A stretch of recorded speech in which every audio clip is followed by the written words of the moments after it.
those actions in the next 40 minutes or so.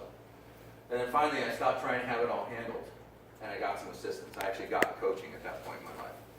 And the reason I say I stopped trying to have it all handled, because I think that we're taught, trained, and shamed in this particular industry to make sure that we have it all handled. Can't tell you how many times I've asked the line cook, "You got it?" "Got it, chef. I got it handled, chef." Now that works about 60% of the time. The other 40% of the time, either I don't find out about it until the next morning, or the line went down, or I leave these guys to stress it out because they're trying to be good soldiers.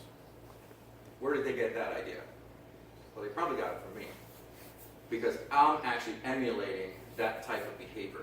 So if I'm trying to have it all handled, they want to be good and they want to be seen as being able to handle it as well. But the fact of the matter is, there are things that happen in our careers, sometimes on a daily basis, that we cannot handle alone. Yet because we're taught that you cannot show weakness and you cannot say, "I don't know," it turns around and bites us. So, the 4 steps to a fulfilling culinary career. Step number 1 is get clear of the past.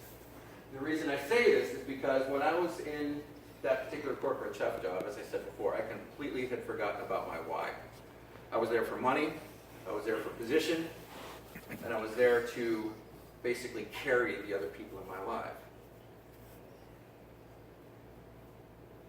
But I didn't know it at that point. There were a lot of things that were operating in the background that had me to that particular choice point in my life.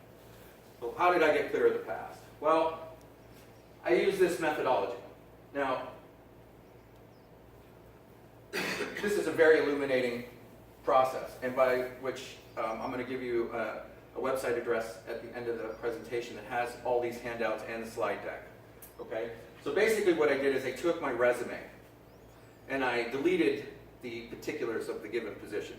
So on it I had the position and the time frame. So what I did instead was I wrote in the major relationship I had at the time, any relationship that started or ended, any major life event that happened during that time, and what I made up about it. Now, I had no idea what I was doing when I started this. All I knew is I needed to gain some clarity, because if I was going to change the way that I was in my life, then I needed to understand how I got there. And again, a lot of these things were running in the background. So one of the things that I discovered is that I had used sex, drug, and rock and roll to make myself feel better. So every time I was in a job and things were going badly, I had either started an affair, started a drug addiction, or something else, X factor.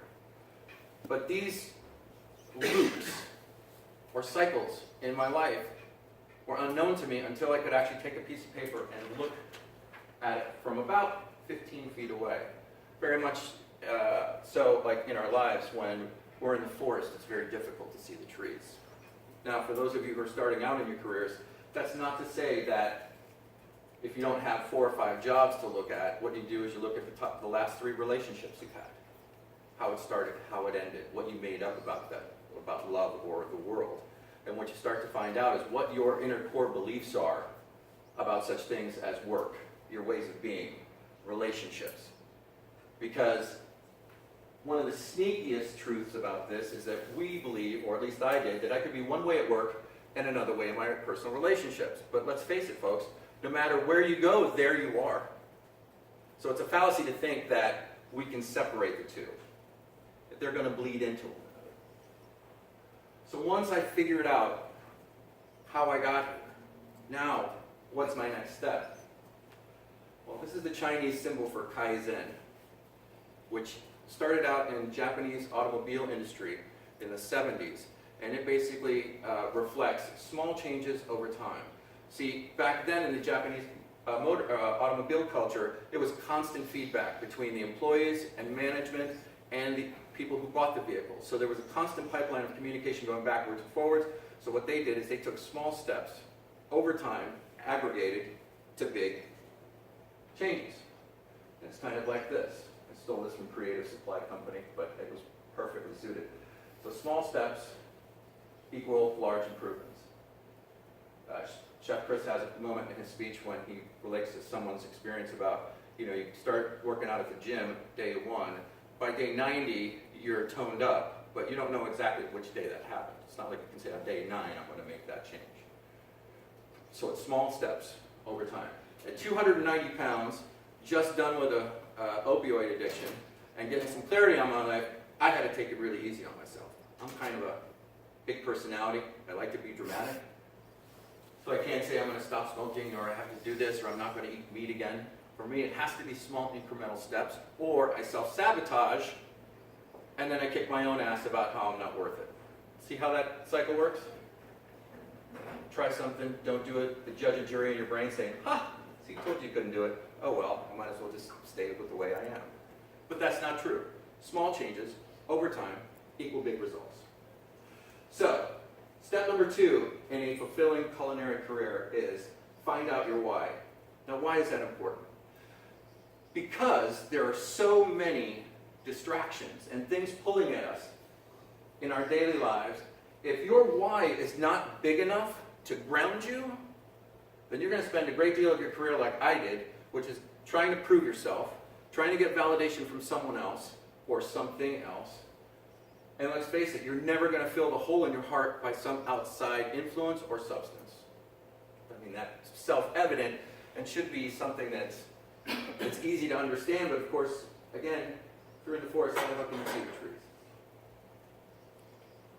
So how do you find out your why? Well, we just went around the room and I asked everybody what it was, and there are no wrong answers.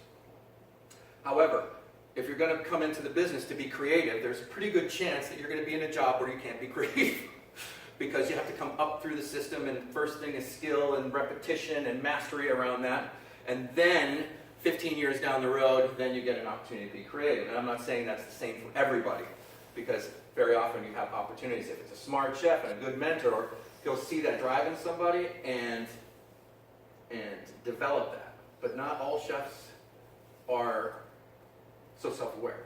I wasn't for certainly a long time. So, let me ask everybody, what defines a fulfilling career? Chef? Happiness. Happiness. Faye? Happiness. Sir? A good opportunity for creativity. Okay. Some control. Some control. Sir? Happiness, success.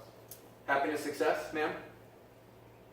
It's an interesting one, really. It's an interesting question, isn't it? Yes, it is. Do you have an inkling? You would like something off there? Again, there's no wrong answers. I know. It would be happiness, fulfillment. Right. Not dreading going into work every day. Not dreading going into work. That's excellent. I don't know, I feel like it's kind of like a personal preference, like what do you feel is fulfilling? Like, Well, that's what I'm asking specifically you. Probably just happiness, making sure I get everything, my goals straight and accomplish them. Good. Yeah. Feeling that my work's of service to the world. Service to the world. Perfect. Chef. For me, changing other people's lives. Great. Great why. Chef? When you start out as I was in the military as a cook, and then CIA, move through your career, and then that's good, but then you have a family. Sure. And that You becomes... take that financial burden on, you have the house, the cars, the kids, the school, and you're in it at that point. It's too late to Yep. change now. So- Wait a second. I don't mean to stop here, but it's never too late. I thought I was in a situation where it was never too late, and I needed to make changes, and I did. And I have a family, so you kind of, and believe me, I'm not trying to start an argument. There's always ways, there's always avenues, there's always paths that you can find to better yourself and better the life of your family.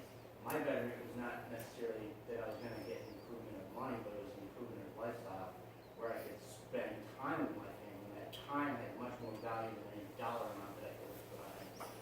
Thank you, Chef. Yeah, so there's always something. There's always, I mean, Totally get it. So, Chef, understanding the burden and the responsibilities that you have, what would you imagine would be a qualifier for a fulfilling culinary career? Being able to make enough money that you didn't have to worry about it? Yeah, I've made a lot of money in my career. I left Hilton after 20 years. I have my own ice carving business now. God bless you. I am home at 4 o'clock every day. And they didn't let me finish. I'm sorry. I pick up my 2 girls every day from school. Sure. My wife takes them to work, and I pick them up every day. So it is a whole. You've got a well-rounded life. You've got one. Yeah. But I went through the same thing you did, as a burnout type thing. 50 years old. Standing in the kitchen, and I didn't realize that I wasn't that happy anymore. It's amazing, I was right? Miserable. Yeah. I went to another hotel chain after leaving that one, and I walked into the GM's office after about 3 months, about my 90 days, and I said, "No, you can go ahead. I'm done," and I left it, and that was that. Awesome. Congratulations. Chef, what's a fulfilling career? There's different happiness, different things that make me happy, and Such as? making sure I want to get to the root cause of the happiness. job that I do is important. I want to do important work. So you want to feel that you're of value. Yeah. Excellent. Ma'am. That's kind of basically what I was going to say, feeling like you're needed and feeling like somebody values the work that you do when you come to work every day. Totally relate. Totally relate. Absolutely. Yeah. The ability to lead and influence. Chef Chris. Contribution and giving the best version of myself. No wonder you're a writer. Well, for a lot of folks, and those are all excellent answers, in my own experience, again, I can only talk about me. I spent the first 20 years of my career really believing that if I wasn't an A-tier chef in the South Florida scene, by the time I was 35, I was going to be washed up. So for me, it was about attaining a certain position because I was always trying to get the next position. Part of it was money, totally get it. I had a wife and 2 kids that I didn't see a whole lot because I was constantly putting myself in these positions where, my learning curve had to be very, very steep and fast. I got to be really quick on my feet. Money was certainly one of those things that I struggled with. I mean, especially with a wife and 2 kids and a mortgage and a car. I don't know how we did it, but my wife at the time was managing that. So, again, prestige. Being able to be seen as someone who can be in contribution, someone who's needed, someone who can actually make a difference. And to a certain extent, notoriety, because along with being an A-tier chef in South Florida, at that time in my career, means that there's a certain amount of notoriety. Because there is a certain amount of press, societal influence, and also a certain portion of our tribe that thinks that. And if those were really signs of fulfilling culinary career, then each one of these culinary professionals would still be with us. And unfortunately, they're not. The thing that binds them all together is they all took their lives in their own hands. And it came out later that each one of them had a significant financial burden that they felt they couldn't talk to anybody else about, or that they couldn't ameliorate in any way. So guys like Josh Marks, Homero Cantu, Benoit, Colin Devlin. One of my whys right now, at this point in my career, is to make sure that this never happens to another culinary professional ever again. That they feel so isolated and so alone with the burden that they have to carry that they decide to take a drive to a cemetery by themselves with a loaded 38 and leave a note for their wives. Now, to us, it may seem completely crazy to think that there's a financial burden that's so severe that I would risk leaving behind a wife and 2 children. Can't say what their final motivation was, can't say what the straw was that broke the camel's back, but I can only surmise that none of them had anybody to talk to who would understand them, be transparent and vulnerable without judging them, and accept them completely who they are. Now, they probably had those people in their lives, they just chose not to go that route. So, as I said earlier, there's a certain segment of our population and the media that likes to think that this is who we are. I know that there was a certain time in my career when I wanted to be just like that. That's creativity, that's notoriety, that's money, that's being a badass. It's being a culinary badass. It's being a pirate, a brigand, and I know that there are guys on, probably guys or girls on each of one of your lines right now or in your kitchens that thinks that that's them. Okay? Part of it is a lot of us came from places where we didn't fit in. And that's difficult. But in a kitchen, we all fit in because we have a common goal. So there is a social laboratory with which we can actually connect people together in community. This is Matty Madison. He's the poster boy. I used to be the poster child of bad behavior in South Florida. Matty was the poster child of bad behavior in Toronto. They opened up a very successful restaurant. They used to shut it down for 3 days. They used to line the table up with all kinds of drugs and booze and have heavy metal bands come in. And he was very highly regarded. Until at age 29, he came home from a 3-day bender, laid down next to his wife, and had a heart attack at 29. Now, I know I'm telling you guys a lot that you already know.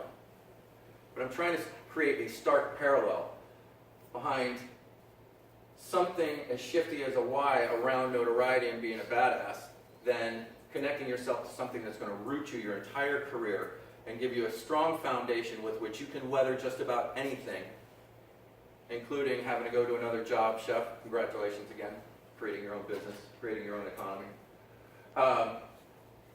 The good news is that Matty still lived to be able to hold his baby, and now has shifted the entire trajectory of his career. Right now he's one of Viceland TV channel's biggest stars, because he hosts a show in which he goes to all the indigenous communities in Canada and cooks out their food with them, which is kind of funny. I spent a lot of time thinking that my kitchen was like this, when in fact, it's actually that. Can anybody tell me what that is? The land of misfit toys. The land of misfit. Now, does that land with anybody?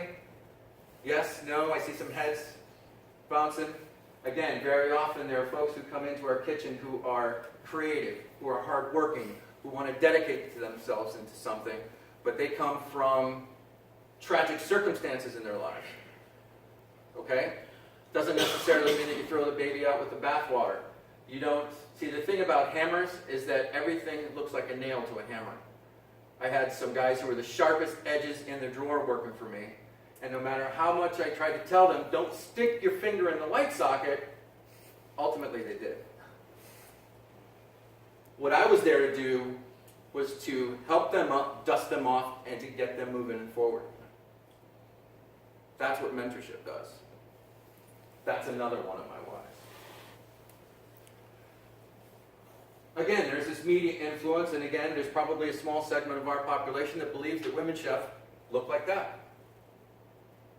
Or at least they silently hope that they look like that. When in fact, as we know in this room, that is a who's who of the best female culinary talent in the country.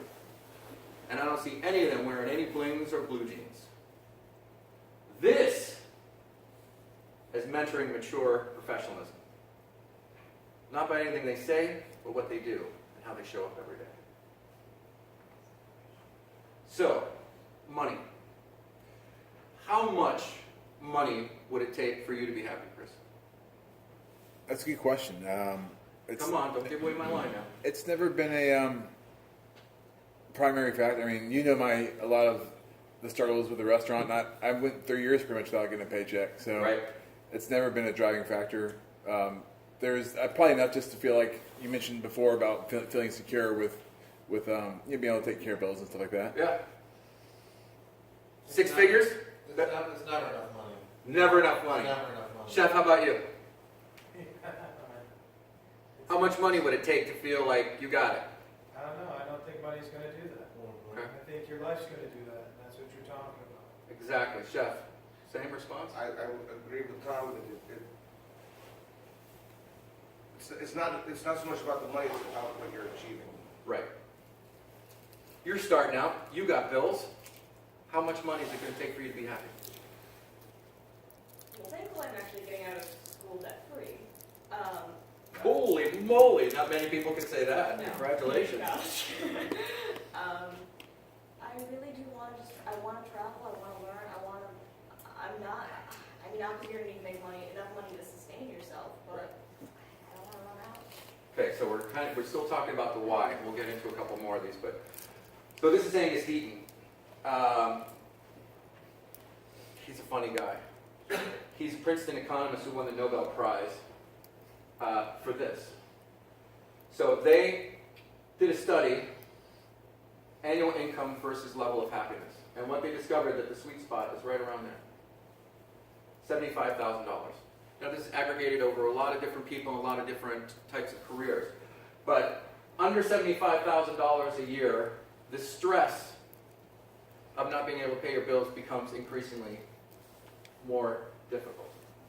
The funny thing that they found out is that after $75,000, the more money you made didn't equate any more happiness. So people making $100,000 and $200,000 were not any happier than the people making $75,000, which was kind of fascinating. In a separate study by University of Illinois professor Ed Diener, this is so funny, they concluded that there were 3 groups of people who were the happiest, regardless of the money that they made. One of which was the Greenland Inuits. Second one was the Amish, who share almost everything. And the last one was the Maasai. So these 3 were a statistical tie for the happiest subgroup of people that they could find. Now the Maasai actually use, they're a nomadic tribe and they use dung for fuel. And I don't think in their society there is any relevance to money. So Professor Ed Diener concluded that the evidence suggests that we could all be a lot happier and healthier if we put less emphasis on making money and more on cultivating a caring community. Now that's certainly what the ACF is doing. And it's great to be able to come out to these conferences once a year or twice a year. But I think the need to be grounded and committed with one another has got to be a little bit more frequent than just saving it up for one weekend. And we'll get into this in a little while. So membership in a cooperative, caring community is far better predictor of happiness and emotional health than the size of one's paycheck or bank account. And to that end, I just want to play a real short clip, if you don't mind. And there's no sound. Great. Okay. I don't know why. Doesn't matter. So, it's on YouTube. It's a short promo for Peter Berg's State of Play that's a series on HBO, which if anybody has HBO, you can find it. But the particular episode I was looking at was Happiness, in which they talked to Michael Strahan and several other retired NFL players, one of which is Howie Long. And they said that, their adulation and their level of happiness was the best when they were with the team. They would walk out into the crowd, walk out into the stadium, there's 80,000 people cheering their name in the championships. But they said more than the public adulation and the championships, the thing that they missed the most after leaving the game was the team and the team spirit. And as a matter of fact, they feel broken after leaving. Brett Favre says, I just want to feel normal again.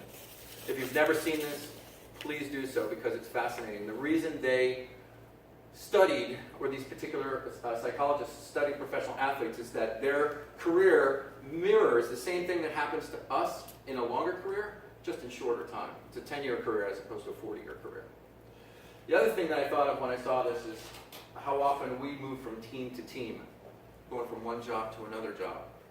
And I don't know about you, but I don't think I've ever given myself enough time to grieve over the fact that I'm not with this core group of people that became my family and have to shift over. The unfortunate realization is that once you leave that particular facility and or that group, very rare that you're going to get a call from those guys a year down the road just because their lives move over on and so do yours. But there's still a certain kinship that is an energetic interplay with why you got to be such a tight team before that's now missing, and you have to kind of generate that all over. Does that make sense to everybody?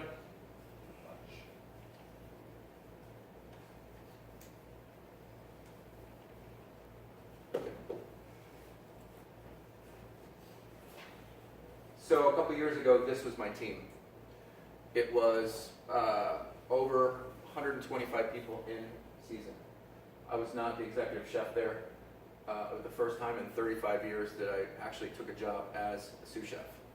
Because the chef there I'd worked with 20 years ago asked me to come and give him some assistance. And while I was there, the first 6 months, again, I was miserable because I didn't know why I was there. what I discovered after 6 months is that I could sit there and kick my legs all I wanted, have a little hissy fit, or I could just actually lean into where I was. So at the suggestion of my then girlfriend, I forgot everything I knew about leading a team and actually spent time doing what I know how to do, which is to be in relationship to people. So if my why failed me, then the only thing I could fall back on was my how. So I did 1,000 conversations a day. There's 5 restaurants, 13 food outlets, 7 different kitchens. I spent a lot of time on my feet and moving around. Because I'd forgotten that it's we before me. We is big enough to ground me. It can be the reason that I get up in the morning. I'm not saying that I'm going to give my power away to anybody or make it so that, oh my God, they're going to be lost. That's not what I'm saying. What got me out of bed every morning, even if I'm depressed or sad, was the fact that I got to be in relationship with these people and connect with them in their lives in a way that meant something to me. Now, if they got something out of it, even better. But I couldn't go into it going, nope, I'm going to coach these people. Because that hadn't worked in 25 years. I thought I was a great coach. All I really was just a starched white jacket telling people what to do. As some sous chefs and line cooks have gone on to do better, have come back to tell me. So how do you discover your how? I knew that my power was in being able to create authentic relationships, which is hopefully what we get to do right here, right now in this space. So again, I kind of distilled how I discovered what my why was into a worksheet. Again, if you're interested in this, it's available. But basically what I looked at was, why did I get into business in the first place? What was it that made my heart sing? Not my brain, not why I think I got into the business, but what about it really made me sing, my heart sing? And I realized that it was being with other people. The connectivity, heart to heart, was really what juiced me about being in this business. That's why I do a lot of coaching around this. And even though I love technique and organization, I don't do a lot of coaching around this, because if it was the same for, if any of you were similar to me and like nobody talked to you about this kind of stuff, I mean, I'm pretty sure that doesn't happen in culinary school. And once you're out of culinary school and you're on the job, nobody really wants to know that stuff or wants to talk about it. So you list out what are your strengths, or what do you perceive to be your strengths. And then the last step is actually asking other people what they think your strengths are. Because we can think all we want about this or that or that or this. But until you hear it reflected back to you, and then you distill that down and you figure out, wow. Mindy Siegel, who's the chef owner of Mindy's Hot Chocolate, her mentor was Michael Cornick. And she says to him, a lot of who I am today is because of him. He taught me how to be a businesswoman and a leader, and not just a chef. So I think we think that as mentors, that's what we teach. We teach skill. We teach skill, but what we mentor is mature professionalism. That's really the heart connection between two people. Anything less than that is just detail and mechanics. Now she pays it forward to Amanda Rockman, executive pastry chef of Cafe No Sé in Austin, Texas. And she says, I don't really teach her how to bake, but I do help her in the abstract of the industry, which I think is fantastic. The abstract of the industry is what frustrates us so much. I mean, make an omelet can do that. Makes a bread can do that. But when you're trying to manage 15 people from 7 different ethnicities and 3 different languages, how do you bridge that other than being a starched white shirt and telling everybody, no, this is the way you're going to be done and there's going to be no talking? That doesn't work. Doesn't work. At least it hasn't happened in mine. So my avocation is, what I found out was I needed to lead less and I needed to mentor more. For me. That's how I got results, by having those conversations, by being authentic, transparent, vulnerable, and courageous with the people I work with. Now this is a picture of my mentor. His name is Ed Jameson. Ed Jameson came from the Black Hawk restaurants in Chicago. And the reason that the picture is blank is because Ed never wanted his picture taken. I mean, there's family photographs in there. But Ed didn't care about standing in front of me, or even aside from me. he was content to be in back of me, allowing me to, he created a safe space for me to be able to fall down and make mistakes. Early in my career when I was playing around with cocaine, Ed was my food and beverage director, and me and the sous chef would split an 8-ball over the course of a weekend. And at one point I decided it was getting way out of hand, so I went to Ed and I said, listen, there's a big problem, man. I have a big problem. And to his credit, Ed said, you got it handled? And I said, yes. And he said, how? I said, I've stopped it, I'm going to meetings. And he's like, okay. And that was it. It was never spoken of before. Because he was more focused on the present and the future than it was on the past.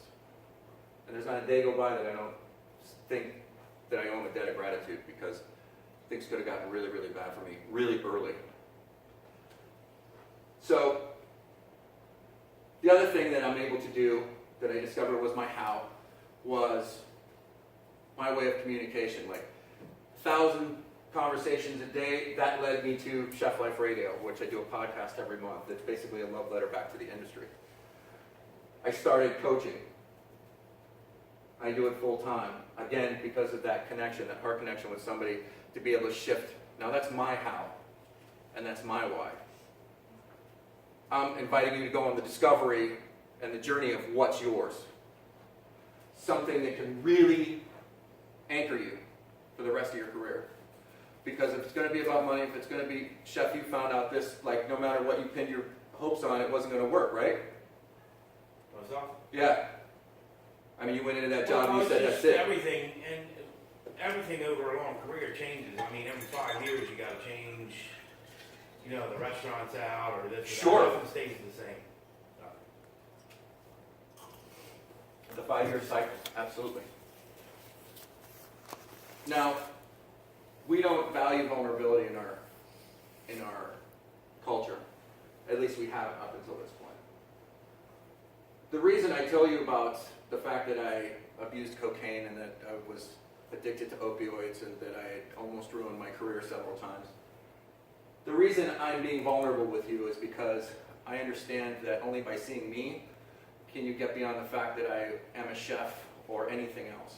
I'd much rather you see me as a human being. And I know that also extends to everybody in your operations. Every life has value, yet that's not really what we were taught.